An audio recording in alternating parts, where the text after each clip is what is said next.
Hello, ladies and gentlemen. Good morning, good afternoon, good evening, good tomorrow, or whatever it is, wherever you are right now. Thanks for joining us. This is John Pershing Smith, and I'll be your host today on this podcast. I found this great story, and I thought today would be a great day to tell it. It's from a man we'll call, Stephen. While waiting to pick up a friend at the airport in Atlanta, Georgia, one time, I had one of those life-changing experiences that you hear other people talk about. The kind that sneaks up on you unexpectedly. This one occurred a mere 2 feet away from me.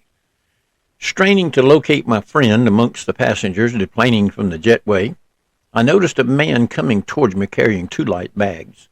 He stopped right next to me to greet his family. First, he motioned to his youngest son, maybe 6 years old, as he laid down his bags. They gave each other a long, loving hug. As they separated enough to look into each other's faces, I heard the father say, "It's so good to see you, son. I missed you so much." His son smiled back somewhat shyly with love in his eyes and replied softly, "Me too, Dad." Then the man stood up, gazed into the eyes of his oldest son, maybe 9 or 10, and while cupping his son's face in his hands, he said, "You're already quite the young man. I love you very much, son." They too hugged a most loving, tender hug. While this was happening, a baby girl, perhaps 1 or 1.5, was squirming excitedly in her mother's arms, never once taking her little eyes off the wonderful sight of her returning father. And the man said, "Hi, baby girl." As he gently took the child from her mother's, he quickly kissed her face all over and held her close to his chest while rocking her from side to side. The little girl instantly relaxed and simply laid her head on his shoulder, motionless in pure contentment. After several moments, he handed his daughter to his oldest son and declared, "I've saved the best for last." He proceeded to give his wife the longest, most passionate kiss I ever remembered seeing. He gazed into her eyes for several seconds and silently mouthed, "I love you so much." They stared each other's eyes, beaming big smiles at one another while holding hands. For an instant they reminded me of newlyweds, but I knew by the age of their kids that they couldn't possibly be. I puzzled about it for a moment and realized how totally engrossed I was in the wonderful display of unconditional love not more than an arm's length away from me. I suddenly felt uncomfortable, as if I was invading something sacred, but was amazed to hear my own voice nervously ask, "Wow, how long have you two been married?" "We've been together over 14 years total, married 12 of those," he replied, without breaking his gaze from his lovely wife's face. I said, "Well, then how long have you been away?" The man finally turned and looked at me, still beaming that joyous smile. He said, 2 whole days. 2 days. I was stunned by the intensity of the greeting. I had assumed he'd been gone for at least several weeks, if not months. I knew my expression betrayed me. I said almost offhandedly, hoping to end my intrusion with some semblance of grace and to get back to searching for my friend. I said, "Well, I can only hope my marriage is still that passionate after 12 years. The man suddenly stopped smiling. He looked me straight in the eye and with forcefulness that burned right into my soul.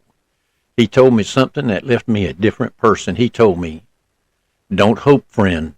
Decide." Then he flashed me his wonderful smile again, shook my hand, and said, "God bless," and they were off and on their way.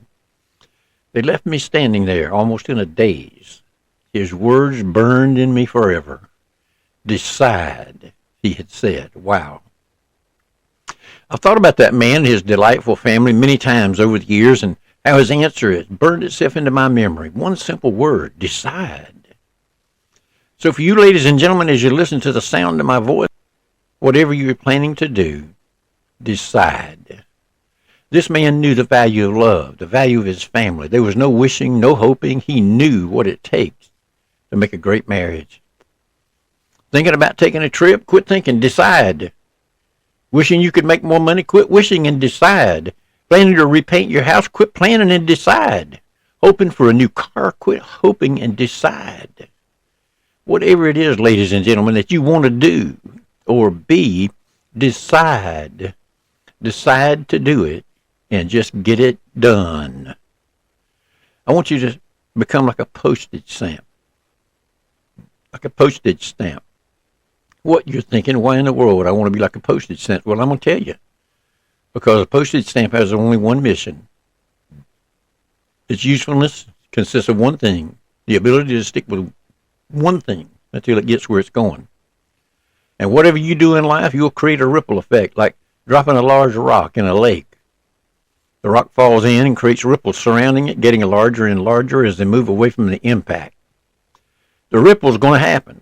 Whether it's bad energy flowing from you or whether it's good energy, it continuously gets bigger as it flows away from you, encircling whatever is nearby.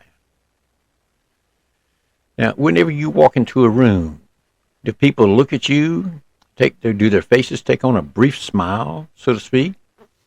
Or do they quickly turn their heads and back away from you? As you walk into a room, do people move slightly away so as to avoid any physical contacts, or do they turn towards you and reach out their hands to greet you? What kind of ripple effect are you causing? Do people want to be around you? Do you attract good people? If yes, what does that tell you? It tells you that you're doing something right and you should keep on doing it, and you should continually work towards increasing that effect to attract more people to you. If not, what does that tell you? It tells you got a lot of work to do, don't you? See, people everywhere are attracted to strong leaders, and I don't mean physically strong, so don't go out and buy a set of barbells this weekend. I mean strong in the sense that people are attracted to you. Again, not in a physical way, but there's something in your aura that somehow draws people towards you. See, they feel your positive ripple. That ripple draws them to you. It makes them want to be in your presence, in your ripple. Now, that's not something I can train you on. That's something you have to figure out for yourself. I can give you some tips, though. My former mentor said there are 3 things you have to master. Number 1, always be positive. Number 2, always be positive. Number 3, repeat 1 and 2. He also said nobody wants to be around a dead, dull, disillusioned, dadgum crybaby. By the way, he went from being a small-town Georgia high school football coach to a billionaire. Who would you want to listen to? Somebody like him? Or your next-door neighbor who shares all the gloom and doom in his or her life every time you come in contact with them? I've always believed that if you want to be successful, you've got to do what successful people say and do. Think about this. What do you have to offer somebody to make them want to be in your ripple? Be aware whether you decide to create a negative or positive ripple, it's going to spread. No doubt about that. Just remember the following quote. You create positive ripples into this world every time you offer a kind word, a loving action, an empowering word or insight, or even a smile. Because whoever receives it passes it on to someone else who passes it on, who passes it on, who passes it on, who passes it on. Folks, it's time for you to decide. Create a ripple today. Now, here's one last thing before we close today. Becoming successful is hard work. It's because it causes you to have to reach down deep inside and go places where you never imagined you would. You have it right before you. Like the man in the airport meeting his loving family, he created a ripple that caught Stephen up in it and washed over him with that one word, decide.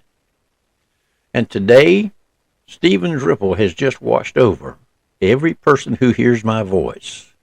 But right now, ladies and gentlemen, it's time for us to all begin to dream again. No matter what you've gone through or where you came from, don't let anything or anyone stop you from moving forward with your dreams. And now, as Mr. Paul Harvey said, you know the rest of the story. I look forward to seeing you all in the winner's circle. God bless you. Make it an awesome day.